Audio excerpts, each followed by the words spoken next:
Many people desire wealth, but only a fraction of them are able to do anything about it. And yet so little is enough.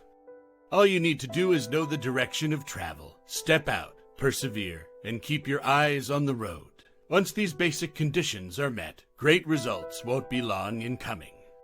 Which part do you think is the most important and the most challenging at the same time? Many people, for example, want to start their own businesses, quit their jobs, and find something that makes them happier. These people usually understand that they need to change something in their lives first, so they keep scratching their heads and trying to come up with new ideas. This type of people usually believe that a great idea at the beginning, which will determine the direction of their journey, is the most important and the most difficult at the same time. Are you one of them? Do you also think that you need to find the direction of travel first in order to step out? How about trying to rely more on yourself and stepping out without knowing what direction you are walking and where your steps will take you? Like Dull Johnny's story. Sometimes we overthink things too much. We try to find some form of certainty in our own thoughts and gain the courage to make a big decision. For example, do you know the fairy tale of Dull John? The poor boy was such a fool that it didn't even occur to him to think about what direction to take in the world. He just grabbed a couple of buns, packed his bags, and he left. All he needed to know was the reason for his journey. Baba told John that he had to go out into the world to gain new experiences and bring home a bride. That was his intention. Bobby told him why he had to go into the world, and because of that, he decided to step out without knowing where he was actually going. And until John is smart enough, he can't go home. This gave John not only a reason for his journey, but also a goal that made him persevere on his journey. But to reach his goal, he needed to keep his attention on the road. He needed to keep looking around and focusing on the purpose of the journey. This was what gave him the energy and the desire to keep going. Some people think that happy endings are only possible in fairy tales. They've had many disappointments in life, so they just don't feel like moving on or trying new things. These people have lost their inner strength and find it hard to believe that they can make a difference in life. It's just that some people refer to it because maybe they don't have any new ideas and only draw from the bad from the past. These people lack enthusiasm for life because they drain their energy through the memories of past sorrows. So if we really want to change our lives, we first need to learn how to draw from the past the kind of energy that will support us on our way to a better life. Once we don't have that energy, we can hardly expect ourselves to persevere on our journey. Perseverance and a strong will are not the miraculous qualities of a few individuals in the world.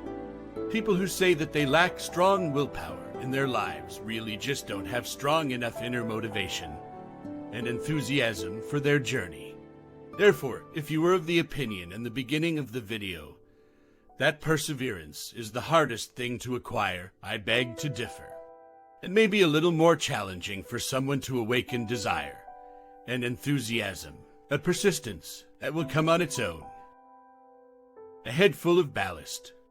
What is truly rare these days, however, is to keep your attention on the path to your dreams. I have known a great many people who have tried to make a change in their lives. And often these people had a strong enough initial enthusiasm and knew the purpose of their journey, so they had all the ingredients to reach their goal. Yet they failed. And they failed only because they allowed themselves to be robbed of their attention too easily through the environment. Therefore, please think now about the environment in which you live. What all is robbing you of your attention?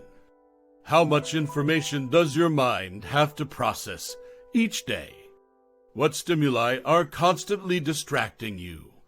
Now try to imagine that in this environment, the Dull John should go out into the world. He would go out in front of the cottage, pick up his mobile phone, and first start looking for a direction to take. He would probably be interested in what he could see in the world and where he could get the most experience.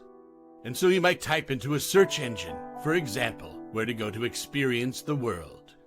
That simple question would give him so much information and options in a second that before his mind could process it, he could stand in front of the cottage for hours, afraid to make a decision.